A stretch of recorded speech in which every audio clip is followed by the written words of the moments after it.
की शादी कालू नाम के कौवे से हुई। टूनी की दो बहनें थी जिनका नाम मुन्नी और चुन्नी था। वे दोनों स्वभाव की बहुत शरारती थी और जब भी टूनी के घर आती थी तो अपने कालू जीजा की जमकर क्लास लेती। एक दिन वे दोनों अपनी बहन टूनी से मिलने उसके ससुराल आई और अपने जीजू को घेर कर बैठ गई। अरे मुझे जाने दो, मुझे ऑफिस जाने के लिए लेट हो रहा है। अरे ऐसे कैसे जीजा जी, अभी तो हम आए हैं और आप जाने की बात कर रहे हो। क्या डर गए हमसे? दो सालियाँ आ गई हैं। कालू थोड़ा शर्मीला किस्म का था, इसलिए मैं ज्यादा बोलता नहीं था। अरे नहीं नहीं, वो ऑफिस में काम बहुत जरूरी है, इसीलिए जाना जरूरी है, नहीं तो मैं रुक जाता। अरे जीजू काम क्या है, वो तो होते ही रहते हैं, पर हम आपके यहाँ रोज रोज मिलने थोड़ी आते हैं। ऐसा कहकर वे दोनों कालू कौवे के और करीब आकर बैठ जाती। अरे जीजू आप तो घबरा रहे हो, अरे हम भी तो आपकी ही हैं, साली। अरे जीजू कहते हैं ना साली आधी घर वाली, तो बस आप वही समझ लीजिए। और आपकी किस्मत तो बहुत अच्छी है क्योंकि आपको एक नहीं दो सालियाँ मिली हैं। कालू उनकी ये बातें सुनकर पसीने से तरबतर हो रहा था और वे उन दोनों के बीच से निकलना चाहता था, पर वे दोनों उसे निकलने ही नहीं दे रही थी। तभी कालू ने घबराते हुए टूनी को आवाज लगाई। टूनी, अरे टूनी, अरे यहाँ तो आना जरा। टूनी वहाँ आती है और कालू को अपनी दोनों बहनों के बीच फंसा पाकर जोर से हंसती है। अच्छा जी, तो ये बात है। अरे चुन्नी मुन्नी छोड़ दो अपने जीजा को, देखो वो शर्म से लाल हो रहे हैं। वे दोनों उससे दूर हट जाती हैं और कालू जल्दी से उनके बीच से निकलकर ऑफिस चला जाता है। अरे तुम दोनों अपने जीजा को इतना परेशान क्यों करती हो? अरे एक ही तो जीजा है, आप उन्हें नहीं परेशान करेंगी तो किसे करेंगे? अच्छा अच्छा ठीक है मेरी बहनों, और बताओ माँ कैसी है? माँ तो अभी भी वैसी ही है, उनकी तबीयत अब ठीक कहाँ रहती है? हाँ मुझे मालूम है मुन्नी, अब मैं जल्दी माँ से मिलने घर आऊंगी। खैर वो छोड़ो, और ये बताओ तुम क्या खाओगी? इसके बाद टूनी अपनी बहनों को उनका मनपसंद खाना खिलाती है और फिर शाम को वे अपने घर चली जाती हैं। शाम को कालू डरा डरा घर में घुसता है, तभी टूनी उससे कहती है, अरे डरिए नहीं, वे दोनों चली गई। कालू थोड़ी चैन की सांस लेता है। अरे अच्छा हुआ वे चली गई, पता है जब वो मेरे पास रहती है तो मैं तो घबरा जाता हूँ। अरे डरने की क्या बात है, साली है वो आपकी, कोई चुड़ैल थोड़ी ना जो आपको खा जाएगी। अरे खा लेती तो ज्यादा अच्छा होता, पर वो तो मुझसे ऐसे बातें करती है, मैं तो जीते जी मर जाता हूँ। अच्छा मेरी बहनों से इतना खौफ? अब क्या करूँ, है तो है। सुनिए जी, मुझे आपसे कुछ बात करनी थी। बोलो ना, क्या बात? माँ की तबीयत कुछ ठीक नहीं है, तो क्यों ना हम उनसे मिलने चले? नहीं टोनी, मैं तुम्हारे मायके नहीं जाऊंगा, वहाँ तो वे सालियाँ मुझे फिर से परेशान करने लगेंगी। अरे सालियाँ है वे, कोई गब्बर डाकू नहीं, और मैं अब कुछ नहीं जानती। मैंने डिसाइड कर लिया है कि मैं कल माँ से मिलने जाऊंगी, तो मतलब जाऊंगी, और वो भी आपके साथ। कालू बेचारा चाहकर भी मना नहीं कर पाता। फिर अगले दिन वे दोनों टूनी के मायके जाते हैं, जहाँ मुन्नी और चुन्नी कालू को खींचकर अंदर ले जाती हैं। आपको हमारी याद इतनी आई जीजू कि आप अगले ही दिन हमसे मिलने आ गए? और क्या मुन्नी, भला कौन अपनी साली कम आधी घर वाली से ज्यादा दूर रहना पसंद करेगा? जी वो हम माँ जी का हाल चाल लेने आए हैं। अच्छा जी, बस हाल चाल? लो जीजा जी शरबत पियो। कालू वो शरबत पी जाता है, तभी चुन्नी और मुन्नी बहुत तेज तेज हंसती हैं।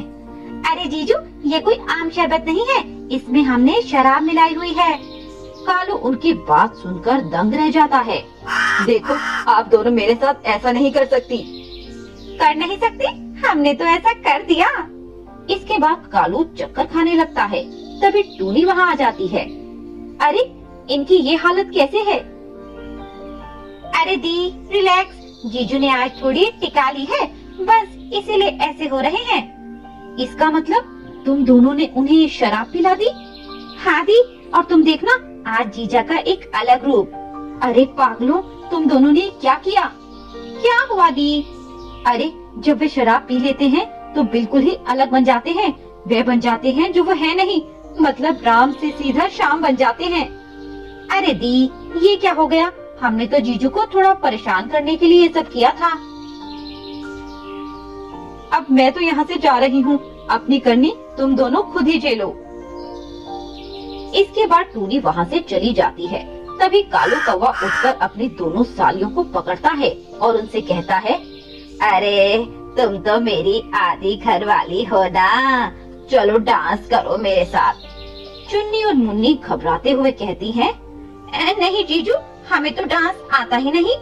अरे बकवास ना करो, मुझे पता है तुम्हें सब आता है, बस बहाने मार रहे हो। चलो करो मेरे साथ नागिन डांस।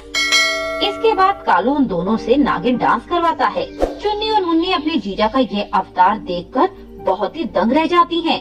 और फिर तभी कालू कौवा उनसे कहता है, अरे मेरी आधी घर वालियों, चलो मेरे पैरों की मालिश तो कर दो। और हाँ, मेरे सर में बहुत दर्द हो रहा है, तो मेरा सर भी दबा दो। और हाँ, चलो मेरे कमरे में चलते हैं। नहीं जीजू, हम ये सब नहीं करेंगे। अरे क्यों नहीं करोगी मेरी सालियों, तुम तो मेरी आधी घरवाली हो ना, और घरवाली थोड़ी ना अपने पति को कुछ काम के लिए मना करती है। चलो चलो मेरी डार्लिंग।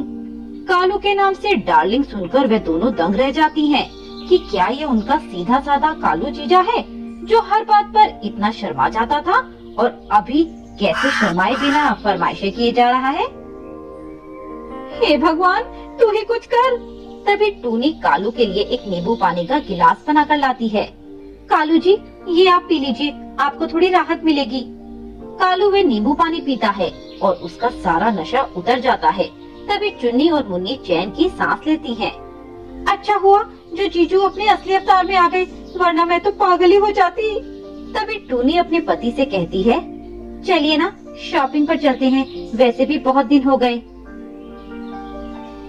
नहीं टूनी, मेरा मन नहीं है। हम तो आपके साथ ही जाएंगे।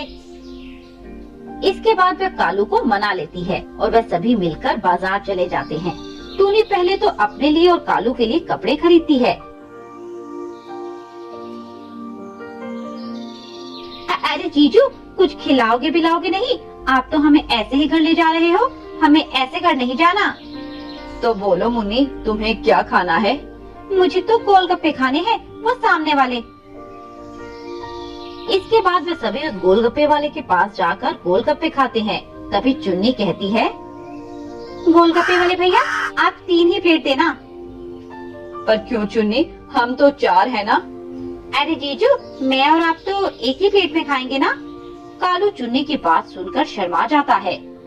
नहीं चुन्नी जी, आप अपनी प्लेट में खाइए, मैं अपनी में खा लूंगा। नहीं जीजू, मैं तो आप ही की प्लेट से खाऊंगी।